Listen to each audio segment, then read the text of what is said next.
involved. Sure. And when you lose, that's pretty challenging to overcome. Yeah, that's something I personally had to overcome also. Right. So I can totally relate to your feelings. Yeah, it's tough. And it's still tough, to be honest with you, especially like Remembrance Day or my Veterans Day in the United States was there on the 11th. So that's tough on that day. It's particularly challenging. Yeah. So I want to know, or I want to find out from you, like what you did post injury and stuff like that for like therapy and recovery. Yeah. How did that recovery process go for you? My recovery was, to be honest, it was really rough in the first 2 to 3 years. Things took a medicinal route from psychiatrists and stuff like that, and I saw a physiotherapist frequently, but I don't know. I don't know for sure. I don't know for sure what a physiotherapist actually does. Okay, so when I came back to Newfoundland, this would have been October 2017, just before I was getting released, I actually got to see a very good physiotherapist here. Her name is Kim. She works at NL Balance and Dizziness. And what she did with me is a series of vestibular ocular motor training and like kind of, so essentially getting your eyes to line up properly so your balance is less inhibited.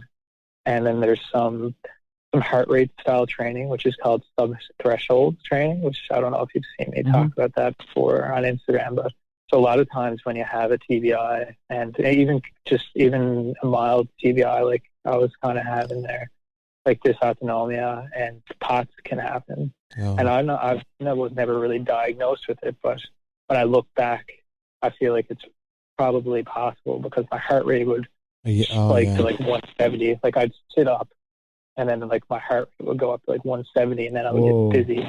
But then the sub-threshold training that Kim was doing with me was really helpful because you'd go and you'd exercise just below your symptom threshold. Oh yeah, right. And then you like it started off, and I was at about I could only handle like 5 to 10 minutes, and then I'd be because of headaches or what?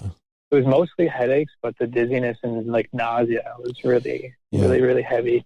The headaches from a brain injury are so intense, but like for my personal, what I go through is like when I bend down and get up, like I start getting a headache like in my eye area, and so it's just a painful thing that there's no real cure for, but to rest. Yeah, and then even sometimes rest isn't the best. Like there's so much competing evidence right now on what's the best thing to do with TBI, and it's hard to really pick through because I think there's a big change and transition going on right now with all the research. Yeah, it's always changing. The protocol and stuff like that it's like, and I feel like this is a great time to live with a traumatic brain injury because of the research they're doing. That's right. Because we're at war, and so a lot of people get their traumatic brain injuries during war, and so it's a good time to have a traumatic brain injury compared to like World War II, or something like that. That would have been really rough. I'm sure some of the people probably weren't never even diagnosed with some of that stuff. Some of those guys, you know. No, I agree. Yeah. So what else? So you saw a physiotherapist. You started. Were you seeing her for a year and a half, or you kind of bounced around to different? Well, I actually still see her. Oh, yeah. Okay. So I still see her. Yeah. Okay. But it took me a while to actually get in to see a physiotherapist that knew how to treat concussion because. Sure. Well, and like it's so convoluted, I guess, because there's so much conflicting evidence towards what's the right trajectory. Is a physiotherapist more for a mild to traumatic brain injury? I think that a physiotherapist has its place in all forms of traumatic brain injury, because for the mild side of things, you have like the vestibular ocular motor, and you have the subthreshold training. You have the like she works with my tremor, like she does, and then with severe traumatic brain injury and even moderate, there's sometimes movement issues, which I wouldn't say are treated, but they're synergized with physiotherapy in the sense that a physiotherapist can really help you get moving as efficiently. Yeah, and understanding is one of the biggest parts. Like, I'm involved with a bit of volunteering with another company, but with them, it's mostly about education and people understanding what it is they are going through and who to go see and what they'll perform with them when they go see them. So, like, functional neurology is a very big one now. Yeah, for sure.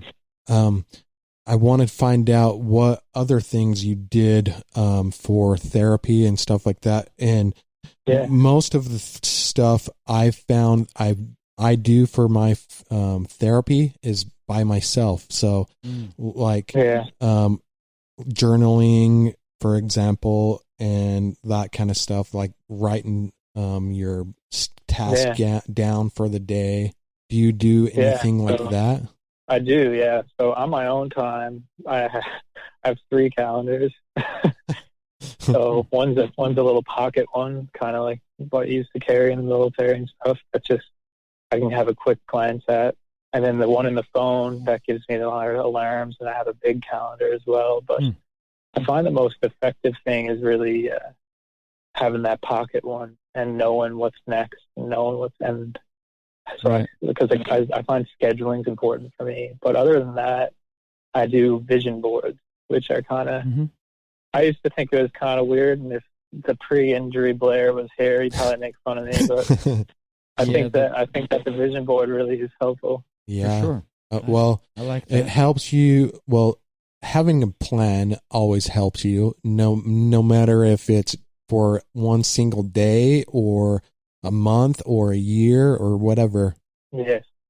And then I find, so with the one that I do, I have it set up. So each semester, as you know, like I'm in school, and I set it up at the beginning of each semester. And so I set my intentions, but then I have a end goal. And right now the end goal is actually becoming a physiotherapist. So I just finished applying for That's awesome. physiotherapy for next year. And which seems like an absolute pipe dream like 2 years ago, but here we are. But at the same time, you're going into what helped you, and it inspired you. It helped you so much. You can relate to your patients and at some point your clients, right? I think it's great. That's kind of the hope, and I think just the empathy level for people coming in, like you see people with mild traumatic brain injury like all over Instagram, and they're just struggling. But then they look perfectly fine when you see them. But you know just by hearing their story that they're not living the life that they want to live. So I think having that standpoint and understanding that just because it looks invisible for some people doesn't mean that they're I was actually looking through your Instagram before we called you. Yeah, and you couldn't tell. Like if you look through it, you're like, oh, dude, this guy, he's showing you a bunch of functional movements. You're doing some mobility work. You're showing some people some different types of exercises to help with their body. I think it's great. It's like stuff that I do, and you couldn't tell. You would never tell that you've suffered through so much, man. So, and I think that was probably the toughest part about the military. It's like they didn't see the headache. The only thing that really people can see is like I have the tremor in my left hand. Yeah, sure. And and I don't really have many videos. So I think there's one from 2 or 3 years ago where I took a video of it. But it's just having your coworkers look at you and you look the same. And I used to like not do my best to not show like my tremors or my like things I struggle with, but I think nowadays, like I try and show that. Yeah, I try and show that. So people that are going through the same symptoms can relate to, for sure. Yeah. Feel less alienated. Yep. I think that's a good point. I agree with that. The thing is everybody's always comparing themselves to different people on the social media and all that kind of stuff. Anyways, it's like, why not show your real side? Like, why not show what you're really struggling with instead of just the good part? And you know what I mean? I actually am reading Sean Whalen's book, How to Make Shit Happen. Yeah. And he says in that book, like, you got to just tell the truth all the time. All the time. Yeah. Yeah. And so, and if it offends somebody, it offends somebody. And don't worry about that. Like, you shouldn't not be yourself because you're afraid of offending someone. Yep. That's not, I don't know. I feel like we're in a world these days where you can't even say certain things. You can't even censored. act the way that you want to act. Yeah. You have like, it's like, whoa, I'm so restricted, but then what am I doing? I'm just a persona. I'm supposed to play this persona and put a filter on every single picture so everybody sees the perfect. Like, no, sorry, that's not how it's that's not me. So I feel like over the years I think I've shared more of the dark side of it up until the last year, to be honest. And Shane can probably vouch for that. I think I really tried to emphasize the dark side of. Not the dark side, but like the tough time. Yeah, sure. Of what I was going through. And it's important to show your successes also. It totally is. Yeah. But I think showing the hard times and stuff like that is super important. No, I absolutely agree with that. 100%. So you, something else that you do, like, or what can't you go without doing like every day? Right now? Yeah, like what can you not go out without doing? Yeah. Yeah. So for me, it's actually kind of convoluted, but I can't not exercise. Like, even if it sounds very weird, but it's like, not, man. I'm right there, dude. I'm right there. You're talking to two people that we are in the same boat. Yeah, man. That's what helps my symptoms. Like for sure. When I finish up at the gym, my tremors almost. If we're on a scale, it's like a 2 out of 10 compared to a 4 or 5 what out of 10. What it usually is, dude, that's great. Yeah, and then like my headache dissipates. Yeah, for sure. Time. It's so study. I'm more focused. Yep. Like, it's so beneficial to go to the gym for like anyone, no matter what you're struggling with. Like, that's one of the best things you can do is take care of yourself. Mentally and physically. Yeah. Well, and I think exercise, well, I know exercise helps with those mental symptoms too. Yep.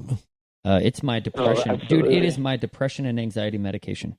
I don't have to take, I was diagnosed with stuff, but I don't have to take the medicine that I was diagnosed because I exercise so often, you know? And that's like a big thing that I've been doing in university for most of my research papers is to do with like exercise as medicine, like that whole field of research. And like I've learned so much about, it's like so many health problems outside of TBI are caused by stress. Yeah. And then your ability to dissipate cortisol levels by just exercising for 30 minutes a day. And it doesn't have to be something hard. Like you were saying, it could be yoga. You know, in fact, I do a lot of that. Yeah. In fact, yoga, I mean, should be more of a more often thing than what a lot of people do. They'll lift heavy, they'll get hard, they'll go hard, all that kind of stuff. Yeah. And then they'll be like, well, I'll do yoga once a week or something like that. But you should be doing it more. I've heard Joe Rogan say about yoga that it's like doing a martial art against yourself. That's a good way of looking at it. Yeah, that's pretty cool. It is so true. Very introspective when you're actually performing yoga and stuff like that. Mm-hmm. I agree. Mm-hmm. My wife would say, add to that Joe Rogan says. My wife's a yoga instructor, and she would say that it's a spiritual art as well. Yeah, you could call it like a martial art to yourself, against yourself, but also a spiritual aspect of yoga, and that's the part that a lot of people don't talk about. But when you're talking about breathing, connecting, well, they